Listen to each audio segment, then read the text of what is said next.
Warning. This episode contains brain food that will lead to improved emotional and social intelligence.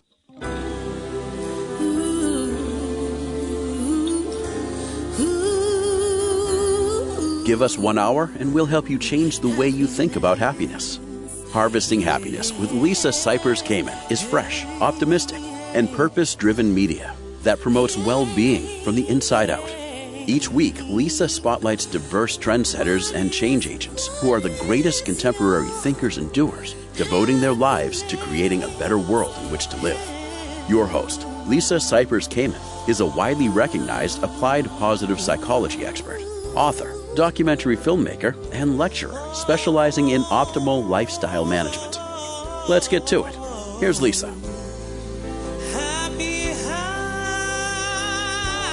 All right, and let's get to it. Good morning, good afternoon, and good evening, wherever you are. Thanks for joining us on today's show, where you will learn how to interrupt the cycle of self-sabotage and create your own luck. My first guest is Gary John Bishop. Gary is one of the world's leading personal development experts and a New York Times and international best-selling author. His first book, Un-F Yourself, his urban philosophy approach represents a new wave of personal empowerment and life mastery that has led to miraculous results in the quality and performance of people's lives. His newest book is Stop Doing That, End Self-Sabotage, and Demand Your Life Back. Gary, let's shift stir together. Yes, let's do it. Thanks for having me, Lisa. Oh, well, I am so delighted to welcome you back to the show. Gary shared some time with us when he was touring for his last book, and I'm eager to get into the subject of life sabotage. How many of us sabotage perfectly good lives for perfectly silly nonsense that's going on in our minds? Yeah, well, in my experience of people, which is a little more than just the people I met at McDonald's the other night, it's quite a number of people. I think if you examine the average person's life, you'll see some form of sabotage going on. Yeah. The thing that was always curious to me was it's never really made a lot of sense. To me, it always seemed absurd. In fact, somebody could be really effective in one area of their life, or maybe several or lots of areas of the life, yet in some areas of the life, almost like helpless to this inevitable. And so that's really what this book is about. It's about finally uncovering that in a way that'll empower you to do something about it. A lot of us have these fantasies and dramas and lots of unresolved material that end up becoming the speed bumps or the stumbling blocks within our lives. And your newest book, Stop Doing That, challenges us to just quit, to knock it off. Right. The point that I make in the book is one thing you tell somebody, like, see that thing you're doing? Stop doing this thing, right? And I know the title says that, but the book reveals to you, like, the point of your self-sabotage. You actually see it in very real terms, your own self-sabotage and the point of it. And what I believe and what I'm saying in the book is, you can't actually knock it off until you get the point. See, there is a point to yours, very specifically yours. I mean, it would be awesome if you could just say to everybody, okay, that stuff you shouldn't do, you should just stop doing that now.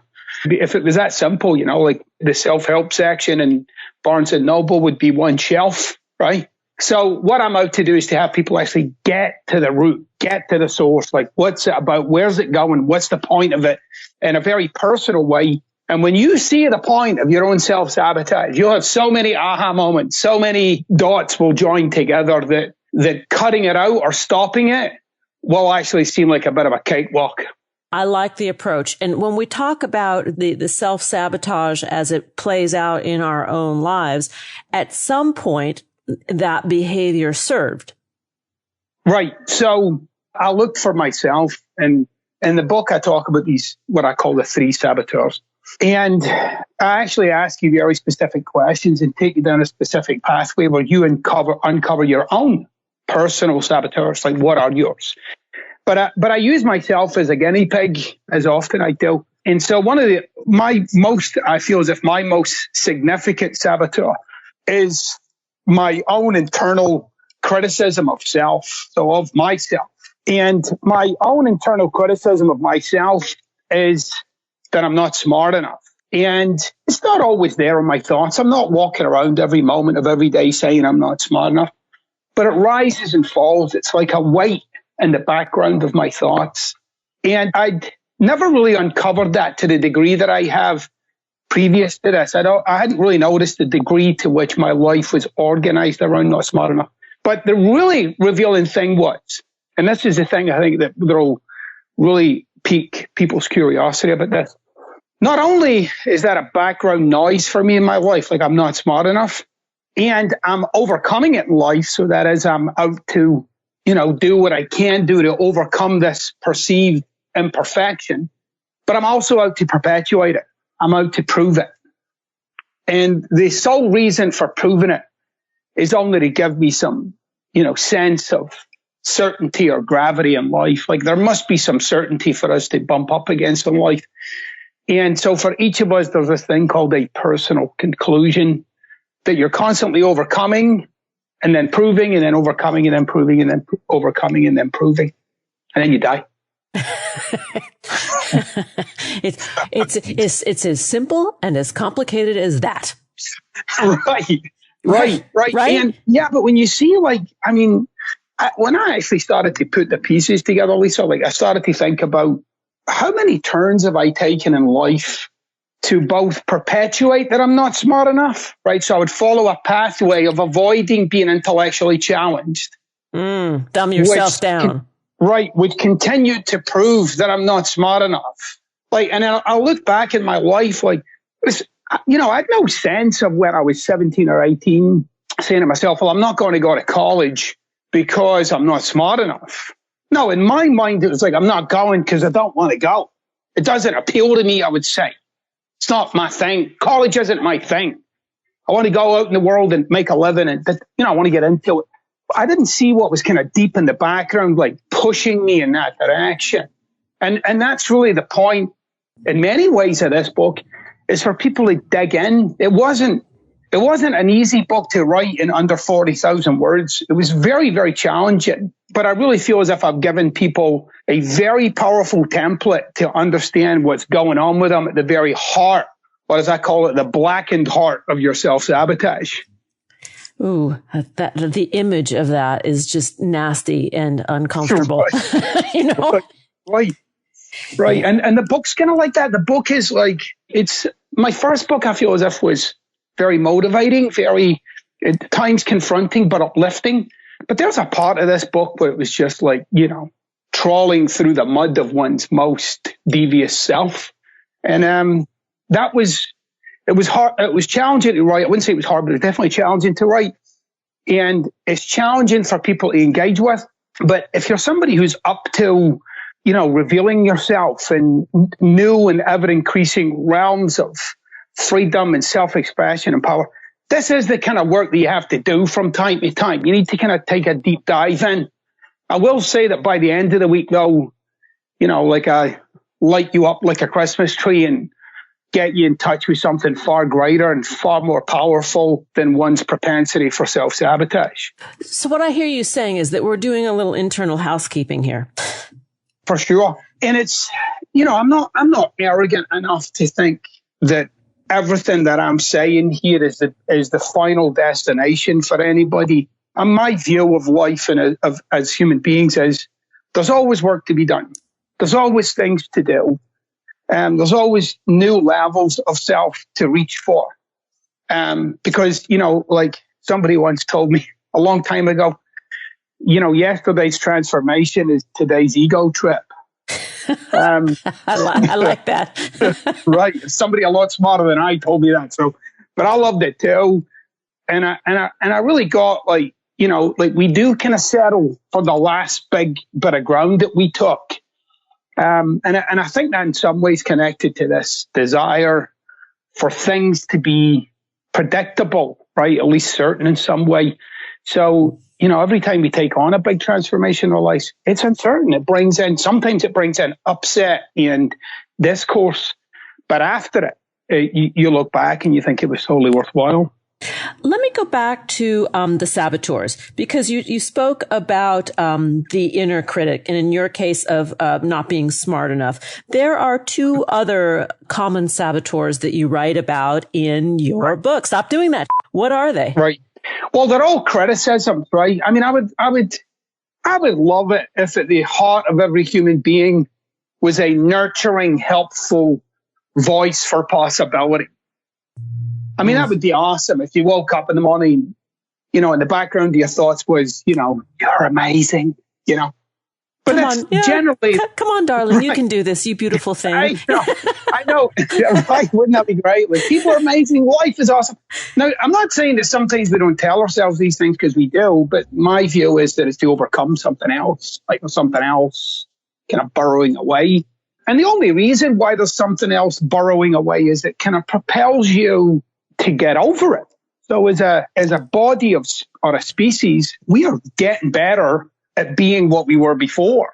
And we're constantly doing it. One of the things that drives that is that criticism of self that you're constantly trying to get over. And by the way, I'm not saying anything particularly new here. This is very much what Jean-Paul Sartre, the French existentialist, talked about when he said human beings live lives in pursuit of being. So it's a game of pursuit. It's to overcome something. But the second saboteur is not only a criticism. The first one is a criticism of self. The second one is a criticism of others. So there's a certain way that we see people in a very general sense. And it can be something as simple as, well, you can't trust them, or they don't care, or they're dangerous. But you'll find at every level in your interactions with other people, there is a base camp. There's somewhere you're coming from. And that's what this uncovers. And then the third and final saboteur is this kind of, and I call it a conclusion about life. It's something you've just fundamentally determined that life is for you. And again, I use myself as an example in the book, but for me, when I wake up in the morning, my fundamental experience of life is that it's a struggle. That can be, I have to interact with that every day. Like, it's even when it's good, it's a struggle. And this is where the self-sabotage comes in, by the way. I quote an 18th century French psychologist by the name of Émile Coué. And he said that obviously in French, it sounds a lot more interesting than with this Scottish accent, but still nonetheless. He said that whenever the conscious and subconscious conflict, the subconscious wins. Oh. So if you kind of take that a little further along the line, what he's really saying is, whenever in life you're encountering a life that conflicts with your fundamental experience of life, your fundamental experience of life will win, even if you have to contort it to make it so. So for me, I notice, like, when I look back at my life, my finances had been a constant struggle for me in my life. Like, and I had plenty of opportunities to set it straight, but somehow I would just keep going down these pathways. And after a while, after doing some of this work, I started to realize, like, no, I'm driving myself to the struggle. Like, if it's not a struggle, I'm going to make it one. Yeah.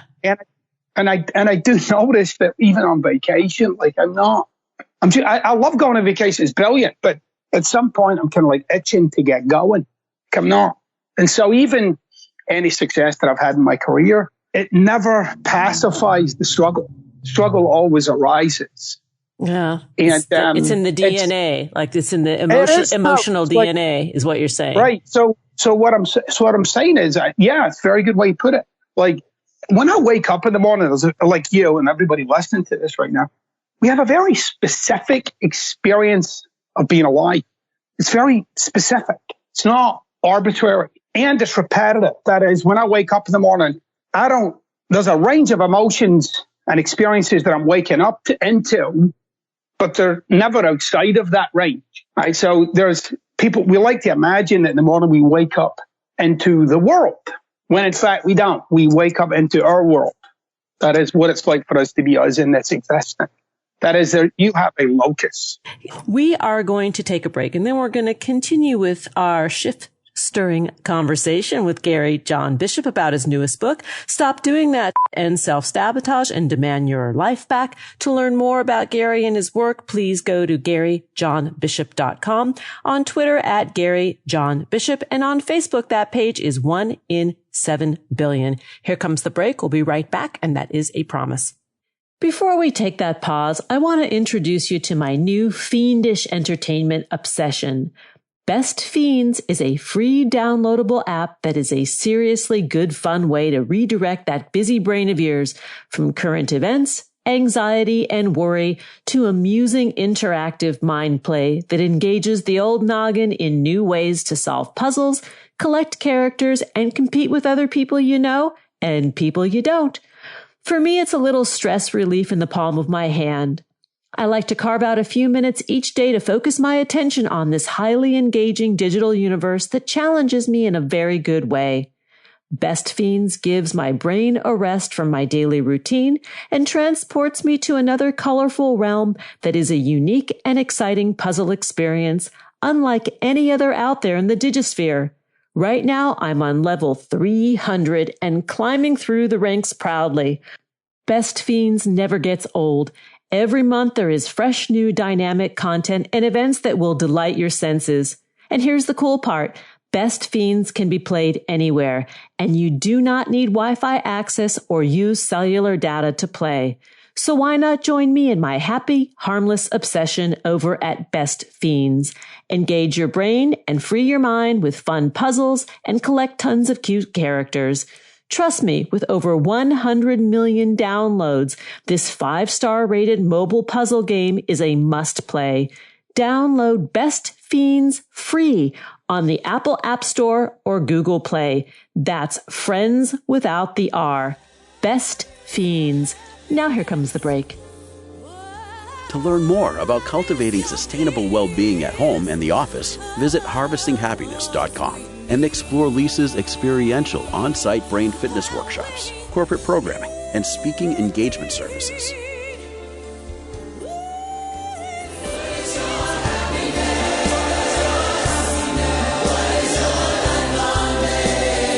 And we are back. I'm talking with Gary John Bishop about interrupting the cycle of self-sabotage and creating our own luck. Let's get back to the conversation.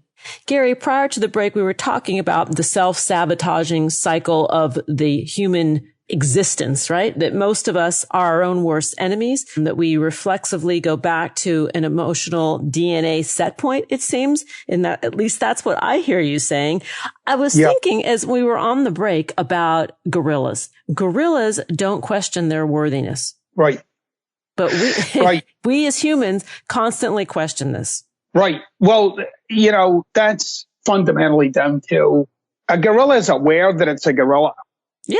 Right. So it's doing gorilla stuff. So that is, it has an awareness. A human being has another part, like an awareness of its own awareness. Yeah. So that is, there are times when you get to observe yourself, right? Gorilla doesn't sit there, kind of looking around going, there's got to be more to it than this. Gorillas aren't doing that. Your cat's not doing that either.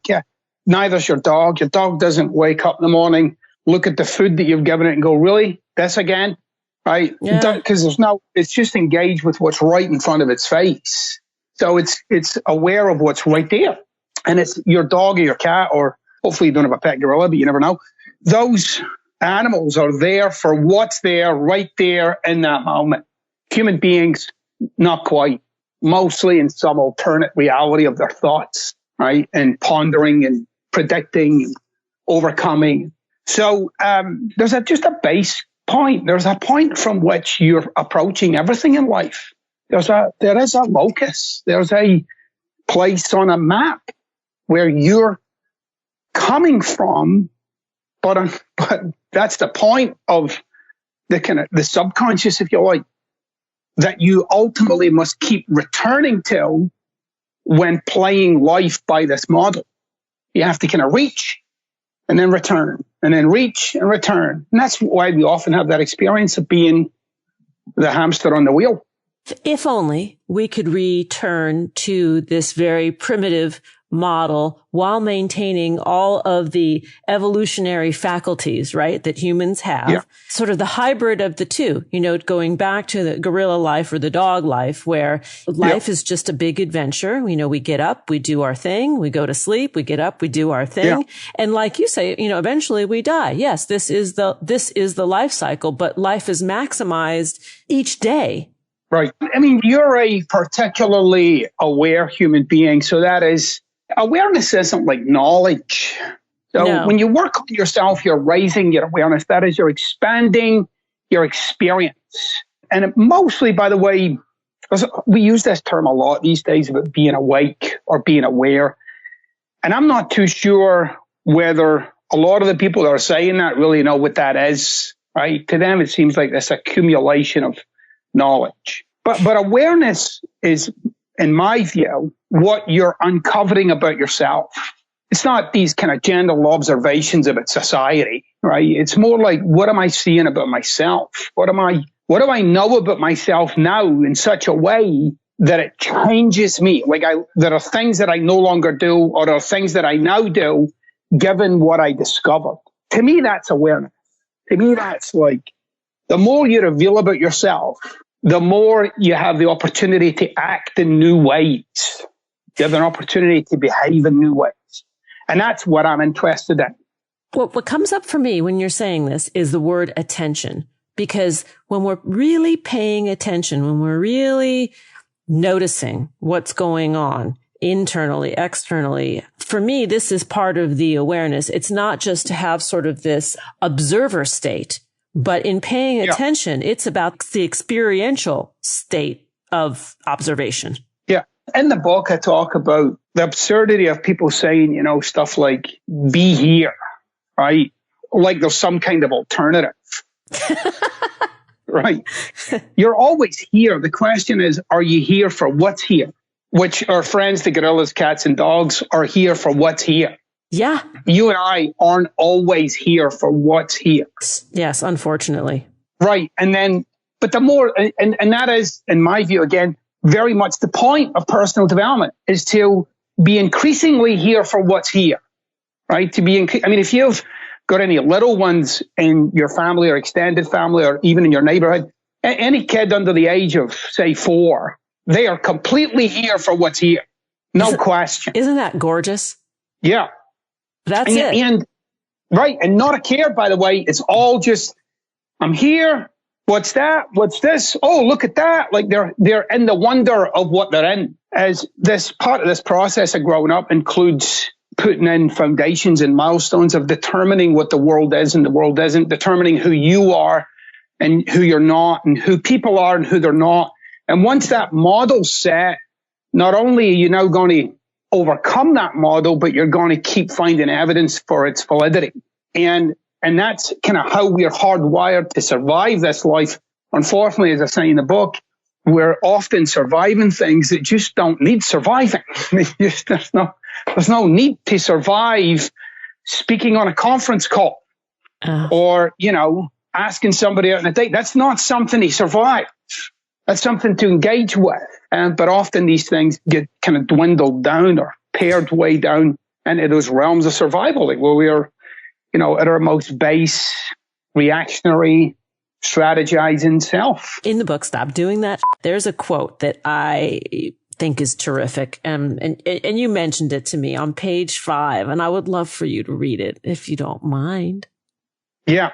So it's at the top of page 5, and it says, people are little more than a living conversation, both internal and spoken. A dialogue in a body, a skin and bone bag that talks, and it talks about everything. And the limit of that talk is the limit of that life, period. Yeah. Now, if you just hung out with that statement, you could change your whole life. Agreed. Right. You just pondered the notion that your complete experience of being alive is woven into what you're talking to yourself and others about consciously and subconsciously. So there are things that you're talking to yourself about. You've been talking to yourself about them for so long, you don't even notice you're talking to yourself about them.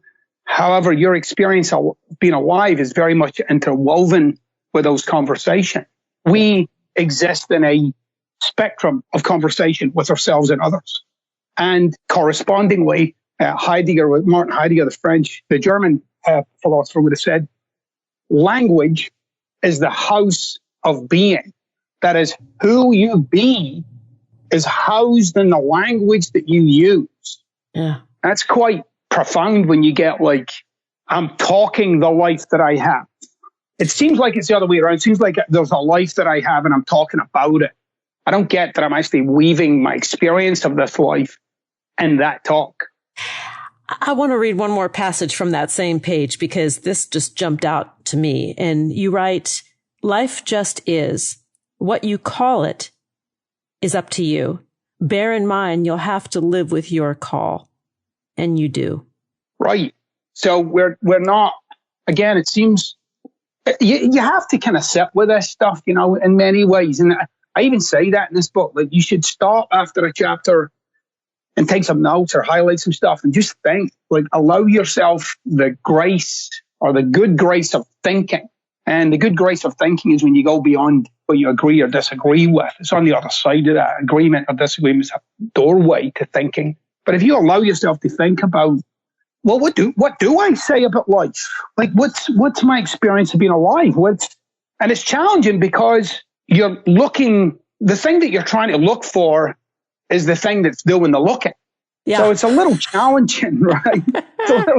It's a little challenging to kind of see yourself when it's you that's doing the looking. So it is a little challenging. However, and this is why I put some real questions in here for you to ponder.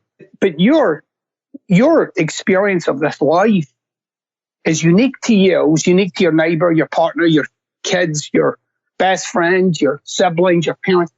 It's very unique and it's invariably tied up in what you're saying about this life.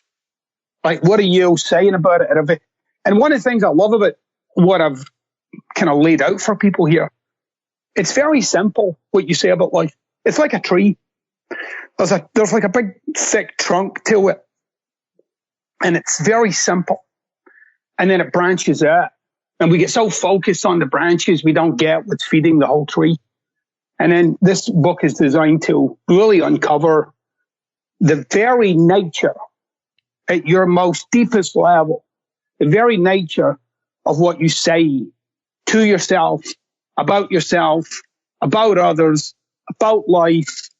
Where's this going? And then you'll actually see the point of your self-sabotage. You'll get what it's out to do. On page 89 in Stop Doing That, you write, choose. What are you going to fight for? The past or the future? Your self-sabotaging BS or a long-awaited freedom? So all of your self-sabotage is a repetition of the past. It's a verification. It's to keep you secure in your own little swamp, even though you don't like that swamp, right? And that is another thing that you often find. It's the swamp we know, right? The cozy swamp we know. Exactly. And believe it or not, when push comes to shove, you'll actually fight for the swamp you know, rather than face the uncertainty of stepping out of there.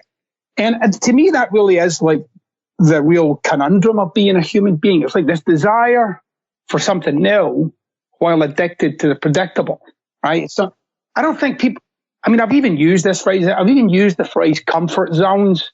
But when I look back on saying that, it's not accurate. It's because you're not comfortable in your comfort zones. It's more like a familiar zone. Yeah. It's like we have these zones of familiarity that we're addicted to, that we'd rather be in it than break out of it. And so for each of us, there needs to be these moments in life where you see the impact of persisting with life the way you've lived it. And really see it and understand it. And that when you turn your face towards the future, in that very moment of your day, you got to make a choice. You're literally going to take an action right now that perpetuates that past, or it's some action that starts to bring life to a future that you've yet to realize. I love what you just said. Bring life to a future that you have yet to realize. And this is where that choice thing happens. I think Oftentimes we believe ourselves to be the victim of circumstance, but the circumstance are those that we have created. Yeah, I don't know that I've gone around in my life aware that I'm perpetuating the mess. It seems like on the surface of it that I'm struggling to get out of it. I didn't get by my struggle to get out of it is what keeps it in existence. And what I really needed to do was introduce a whole other kind of aspect into being alive. That is, well, if I stand at the end, so and the end could be if I look at the end of my life or the end of the next month or the end of the year or the end of the next 5 years, and if I was to start to paint a picture for myself about the life that I would say I want and who I want to be in that life, and then I'll look at the current moment of time and I ask myself, what am I doing right now that's aligned with that? And mostly you'll find that you're doing nothing that's aligned with some future. You're mostly surviving the present and perpetuating the past. So I'm out for people to really realize that in every moment of every day, and I really mean in the moment you are listening to me say this right now, you have an opportunity to take an action that brings to life your future or perpetuate your past. And that's it. There's nothing else. Wow. It's not often I will say, please run out and buy this book. I always support our guests on the show, but I do believe Stop Doing That and Self-Sabotage and Demand Your Life Back is an opportunity for this shift stirring that we are, talking about. We're talking about it tongue in cheek, but you're really catalyzing us to look in the mirror, Gary John Bishop. And I love that. And I thank you for that. Awesome. To learn more about Gary and his work and come back and hang out with me anytime, Gary, please visit GaryJohnBishop.com, on Twitter at GaryJohnBishop, and on Facebook, that page is 1 in 7 billion. The book we've been talking about today is Stop Doing That and Self-Sabotage and Demand Your Life Back. Go out and shift stir, people. And here comes that break. We'll be right back. And that is a lucky guarantee. Did you know that happiness is actually good for your health? Happy people live longer, are more productive, and make better partners, parents, and professionals. Connect with us on Facebook at Harvesting Happiness and follow Lisa on Twitter at Lisa Kamen for a daily dose of inspiration.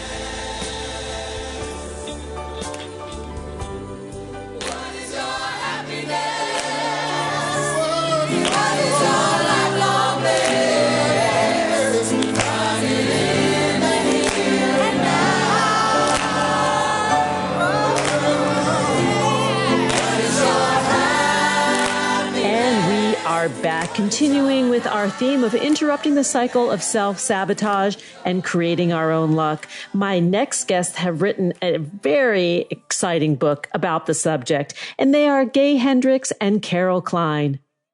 Gay Hendricks has served for more than 40 years as one of the major contributors to the fields of relationship transformation and body-mind therapies. He is a New York Times best-selling author, and his books include Conscious Loving and The Big Leap.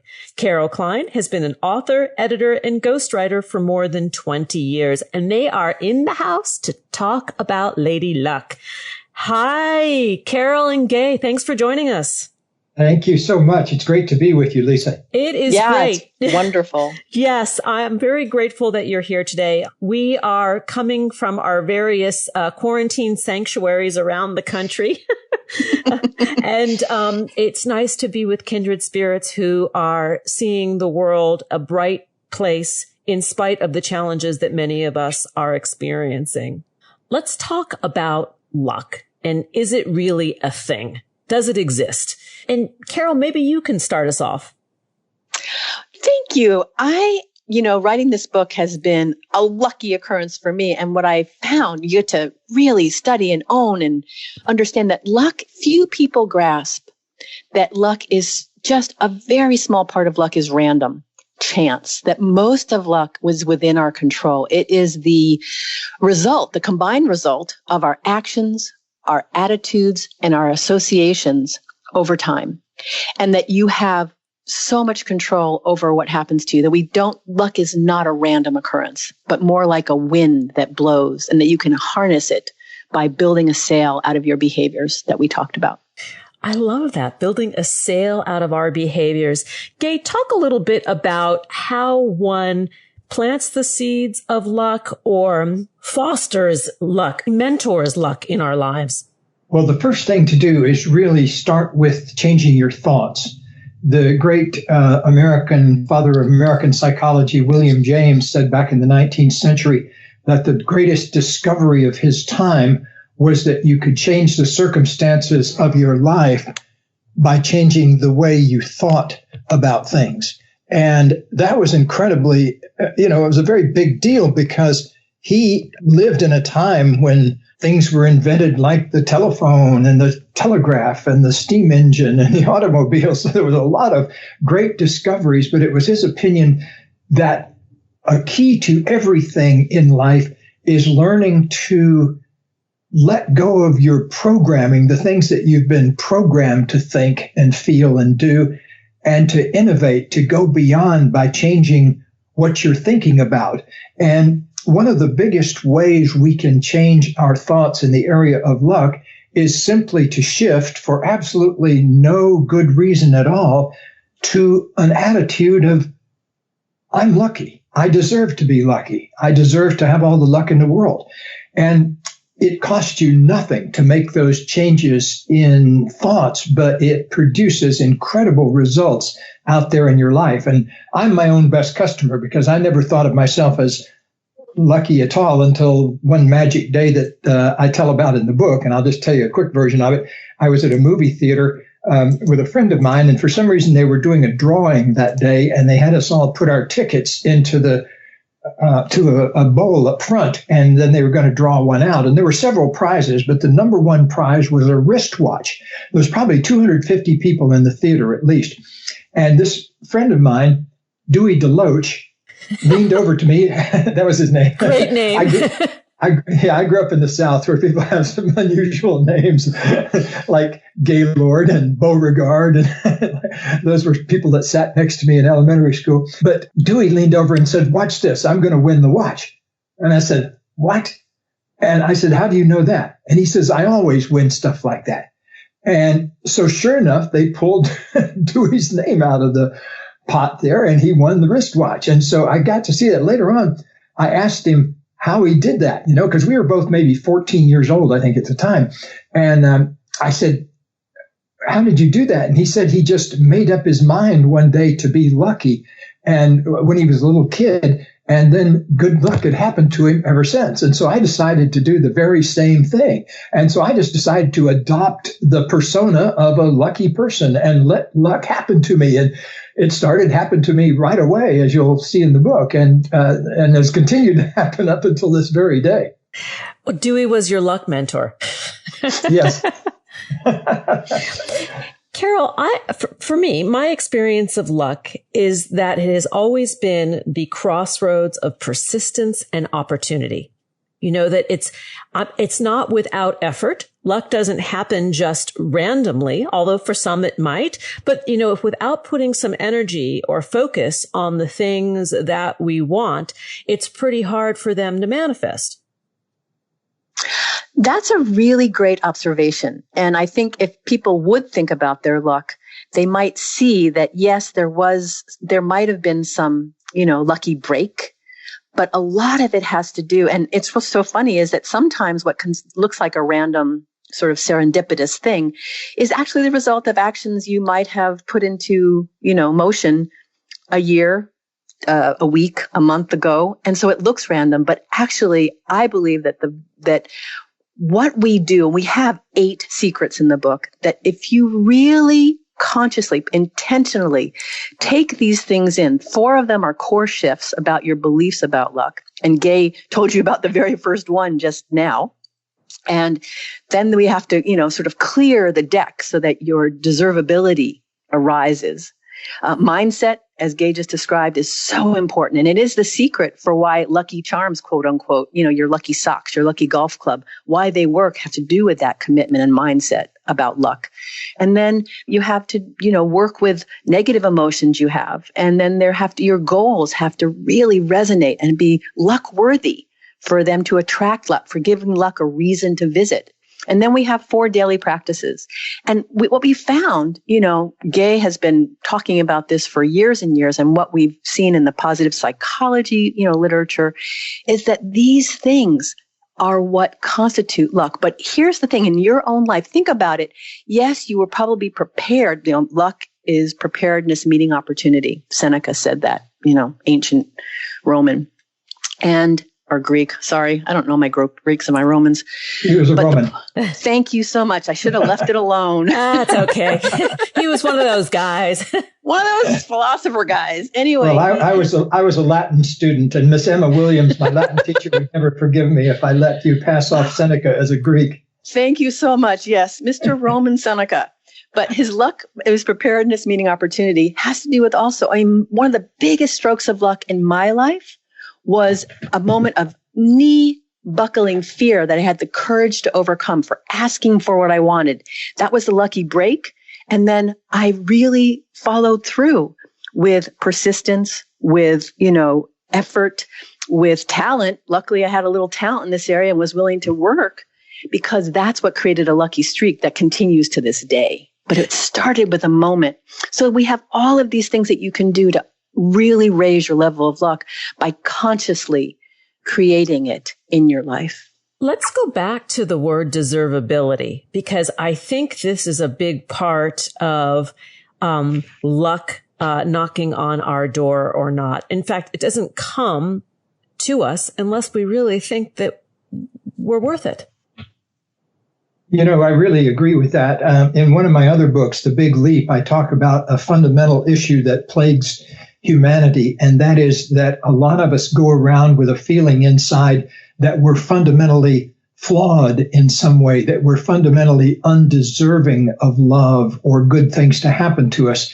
And our mind has usually made up a story that it's because of something we did or something that happened to us or something that somebody told us that somehow we were deficient and not deserving of the good things in life. So one of the biggest things human beings have to do, and this is, I saw my first client in 1968, and here it is, 2020. So I can't think of any exceptions to what I'm about to say, but human beings always have the power to change how we feel about ourselves, that we're not stuck with our early programming. No matter what kind of early programming you had, you always have the power to change your mind and set up a different sequence of thoughts in your mind.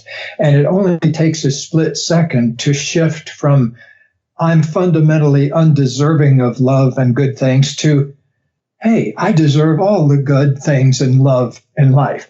But if you can get even beyond that is where I'd like to see people go, which is to get beyond the whole concept of having to deserve something. Yeah. Because who's really going to ultimately decide whether we deserve something or not? So I just as soon have people let go of that whole idea and just learn to love themselves to the best of their ability and learn to love whatever's there, because whatever's there is obviously what needs to be loved in that moment.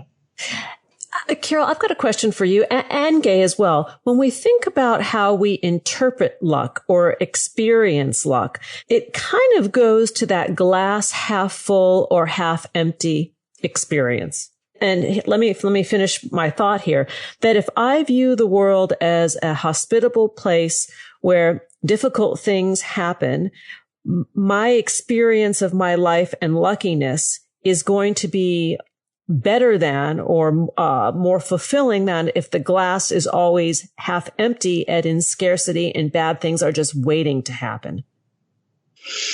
Yes. We could also look as feeling lucky as being optimistic, being an optimist. Yes. So you hit it on the head with, glass half empty, half full. There's a, really significant switch in positive psychology when they talked about learned helplessness versus learned optimism. Yes. That was a big switching point, a big turning point.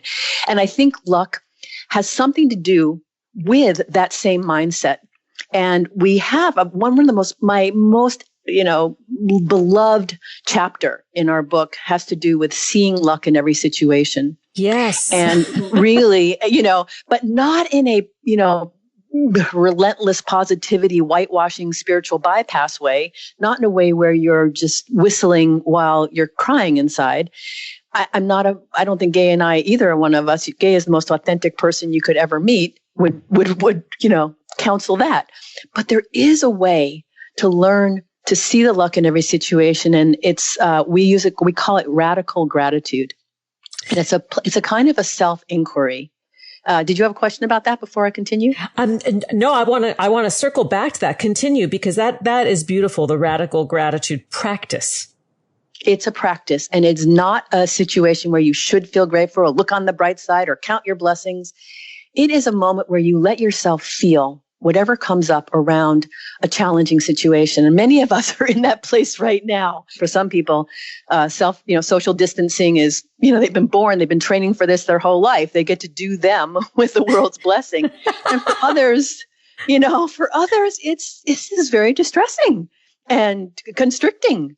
Yeah. And so to look at this and say, have your feelings, and then say, could I be grateful? Just with a gentle curiosity. Could I be grateful for this too? And when you just let yourself feel into that, you'll be so surprised that something will come up. And when we feel lucky, I would say subjectively feeling lucky is more important than what other people would consider being lucky. Yes. And Gay tells a wonderful story. Gay, tell them about that time in India. Hold that go ahead. thought. I'm sorry. Gay, hold that thought and that story. We're going to need to jump off for a quick break. But before we do, I want to give you the contact points for Gay Hendricks and Carol Klein. We've been talking about conscious luck, 8 secrets to intentionally change your fortune. To connect with them, please do so at consciousluck.com, on Twitter at Gay Hendricks, and on Facebook, Conscious Luck. Who says money can't buy happiness? Whether you are a skeptic or seeker, check out Lisa's new book. Are we happy yet?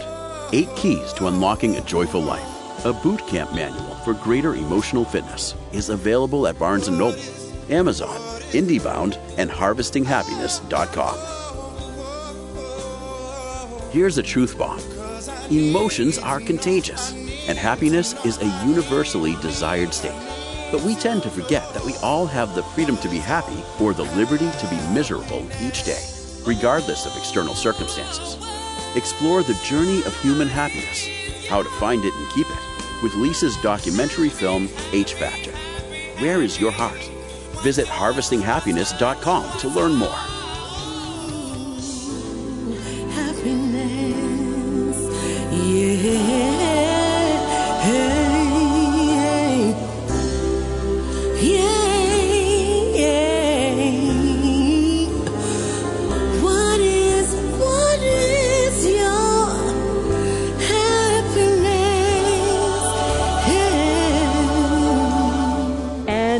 Are back talking with Gay Hendricks and Carol Klein about their newest book. We're talking about ending the cycle of self-sabotage and creating our own luck. Let's get back to the conversation. And prior to the break, Carol had asked Gay to share a story about his luckiness. There are actually a couple that he wants to share. The first was, Gay, you have a story of while you were in India, traveling in India.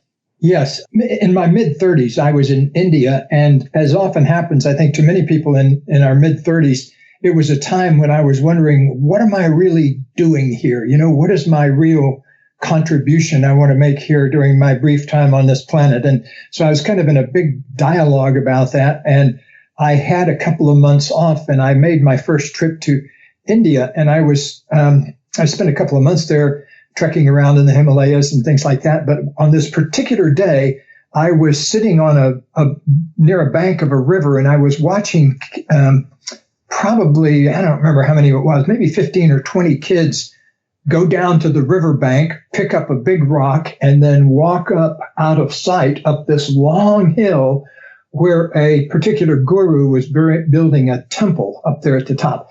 And so as I was just basically sitting there trying to find some shade. It was about 105 degrees, and so I was sitting in the shade of a tree, but in this brutal sun, and I was feeling really sorry for them. Oh my gosh, and I realized, and I was told that they were only being paid a rupee a day for this, which was about a dime, and so here these kids brutally laboring away under the hot sun of India for a dime a day. And so I was working up a real sense of depression about that. And then this other person who was with me pointed out that there were a bunch of other kids, probably 40 or 50 of them, that were squatting further down on the riverbank, just watching the other kids work. And he said those were the kids that hadn't even been able to get the dime a day job.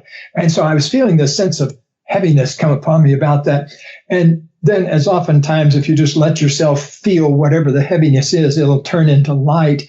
And I got this amazing feeling that came out of that of, in a sense, letting go of the whole notion that any of us deserve anything or that any of us are fated to be any particular way. It's just up to us to take whatever the circumstances of life are and learn to thrive in that in the best way we possibly can. And so I drew a lot of different messages out of that moment, but one of them kind of ties into the thing about my brother that I was going to mention, that when we were kids, he and I would often ride in the backseat of the car while Mom was taking us on some trip to the beach. We lived in Florida, and so it was quite a trip from where we lived in the middle of the state over to the beach. And so it would take an hour or two of us sitting in the backseat of the car. And so we would play this game sometime. My brother was older than I was, and I didn't catch on to this for quite a long time. But we would play this game where we picked a color, and then we looked for cars that matched that color.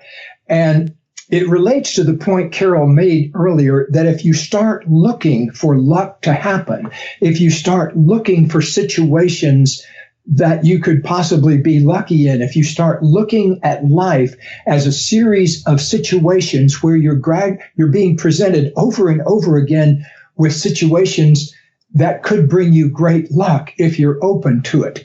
And so my brother would always pick out white cars, and I would pick out blue cars or something like that. It took me quite a few losing things to realize that rent-a-cars in Florida are almost all white. And my brother had figured this out, or I read it somehow. This is great. The closer we were to the beach, it was like all the cars were painted white. And so he would often win with this enormous score. But somehow I never learned, that's the fate of little brothers, is we never figure out these things. Well, that was a perfect example of conscious luck. He consciously picked the lucky one to choose, the white car. And I also wanted to piggyback, one of the things when Gay told me that story about India, the thing that stood out for me is he was feeling so sorry for those kids having to, labor in the sun. And there was a whole group of kids who were looking at those kids as lucky. Yeah. So, what is luck subjectively? And then Gay felt lucky, he told me, because he had more money in his pocket to pay all those kids for a month, even though he was down and, not very rich person. Yeah. So that feeling, you're feeling lucky, which is what we talked about in practical gratitude. I love that story. I thought it was so beautiful. Thanks for sharing it again, Gay. I love hearing it. Yeah, that is an adorable story about your brother. And what are ways that we can bolster luck? Like one of the practices that I do consistently when I was living in the city, now I'm out in the country, and it was sort of manifesting that parking space in the middle of downtown Los Angeles. Like I have a reputation for being that person. Now, I don't gloat over it, but I put my attention as I'm driving to where I need to go. And sure enough, there's the spot. I've had that experience so many times. In fact, in our seminars, oftentimes here at the Hendrick Institute, we teach people how to be luckier and do the things that we talk about in the book. And we'll oftentimes teach a certain principle about luck before lunch and then send people off to lunch. And then afterwards, we'll ask them how many people had lucky experiences, like finding the parking place right in front of the restaurant or something along those lines. And you'd be surprised at just a little tiny shift of your thinking about something like this can make such a huge difference in what happens afterwards in your life. Yeah. And it's such a great example. It's a small subset of being in the right place at the right time. And that's one of our chapters. And it really, I think the same thing that was at work with your car story, Gay, is the same thing. When you are looking, you're going to find it. Your brain actually physically sends you more data to help you fulfill that intention. Yeah. Let me me just add one more thing here. You have a little acronym, a VLP. Talk a little bit about being a VLP, what that means. Well, VLP means committing to being a very lucky person. And I think everybody in the world can become a VLP because it really is, as Gay said, a mindset. The very first step, at least, is a mindset decision. And VLP people they're lucky in love. They're lucky in parking spaces. They're lucky in their chosen work. They're lucky with money because they are open to luck. Their mindset they have the ability to see lucky opportunities. They have the right people around them. They trust their intuition. Statistically, unlucky people tend to be very overthinkers. They don't trust themselves. They make a lot of mistakes. But statistically, lucky people are those that feel that they can trust themselves and that they are going to have, it's like that pronoia, that the world is out to help them. So it's a whole mindset that you start with the commitment and then goes through the other 7 steps that we recommend. I want to highlight the word Carol mentioned, commitment, because one of the keys in the book is how to make a commitment to being luckier. And we have a number of suggested processes in the book that will take you through how to generate that kind of living, conscious commitment to being luckier. I want to also ask you about essence pace, because I understand the VLP, and then the way through which we get there is at essence pace. But talk about what that is. Yes, actually, that my wife Katie, that we've been together now 40 years, and even before I married her, I kept hearing about this really amazing dance movement therapist in Palo Alto, California, and then finally we met, and I ended up falling madly in love with her. So I've been married to a dance movement therapist now for the past 40 years, and she's called my attention to so much in the area of pure physical movement. And so if you just start there to understand your essence pace, it's what pace do you like to move through life at? Like we've had couples in here that we're working with them on solving problems in their relationship. And one of their problems is very simply that one of them moves at a different pace than the other one, even walking down the street. Yes. We had one couple where he likes to kind of dawdle and look in windows, and she walks like a banshee forward straight, boom, boom, boom, boom, boom. And he's an artist type. She kind of comes from the corporate world. So there's a big difference. But how do you like to move through life? What pace do you like to take a walk at? Is it brisk, or is it an amble, or is it a saunter? So applying that to all of your life, what is the pace that you like to do everything with? And what we find is that when you home in closer to what we call your essence pace, how the speed you like to move through life at, that's when more magic begins to happen to you, because you're putting out a positive message just by virtue of how you're moving. What that means to me is moving in congruency. In other words, like what we think, what we say, what we do, and how we present to the world are in alignment. And the byproduct of this is that essence pace, which invites more luck. That's exactly it. Yeah, I love that.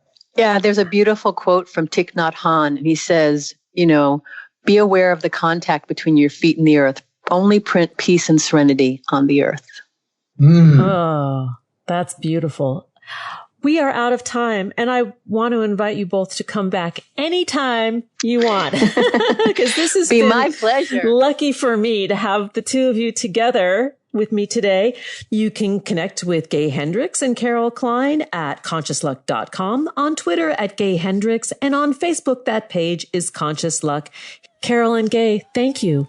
Thank you so much, Lisa. Much.